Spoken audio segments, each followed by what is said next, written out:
இப்போ திமுகவுக்கு கூட்டணிக்கு ஆள் கிடைக்கல, ராமதாஸை போய் பிடிக்கிறாங்க, பேச்சுவார்த்தை பண்ணுறாங்க. அவருக்கும் வேறு வழி இல்லை, ஒன்று விஜய் பக்கம் போகணும், இல்லைன்னா திமுக பக்கம் போகணும். அவர் மட்டும் உங்கள்கிட்ட பேசிக்கிட்டு இருக்காராம். ஆனால் பாமக தொண்டர்களுக்கும் அதிமுக தொண்டர்களுக்கும் அந்த இது ரொம்ப ரொம்ப கம்பேட்டபிலிட்டி ரொம்ப கரெக்டாக இருக்கும். ரெண்டு பேரும் கெமிஸ்ட்ரி நல்லா ஒர்க் அவுட் ஆகும். பாஜக பாமகக்காரங்க அதிமுகனா உயிரை விடுவாங்க. அதனால் நம்ம இவருக்கு எதிர்ப்பானவர்கள் அன்புமணி அவர்கள் அப்பா ராமதாஸ் முதுகில் குத்துனதை நம்ம ஏற்றுக்கொள்ளவே இல்லை. இருந்தாலும் இப்போ அவர் பிஜேபிக்கு போயிட்டார். அதனால் ராமதாஸ் திமுகவுக்கு போகணுன்னு நினைக்கிறத நம்மால் ஏற்றுக்கொள்ள முடியாது. திமுக என்பது தீய சக்தி. அது விஜய் சொன்னதுக்காக நான் சொல்ல, விஜயும் சொந்தமாக சொல்லவில்லை.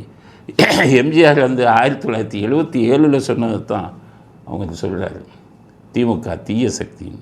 அதனால் தீய சக்திக்கு உடன்பட்டு போனீங்கன்னா ராமதாஸ் அவர்களுக்கு நம்ம இனிமேல் ஆதரித்து பேச முடியாது அப்படிங்கிறது தான். இதுக்கிடையில் ஜான் பாண்டியன், அது தேவேந்திர குல வேளாளர்களுக்கெல்லாம் சாதகமான ஒரு கட்சி, அவங்களோட கூட்டணி பேச்சு நடக்குதுன்னு சொல்லி சம்பந்தமில்லாதவர் சொல்கிறாரு.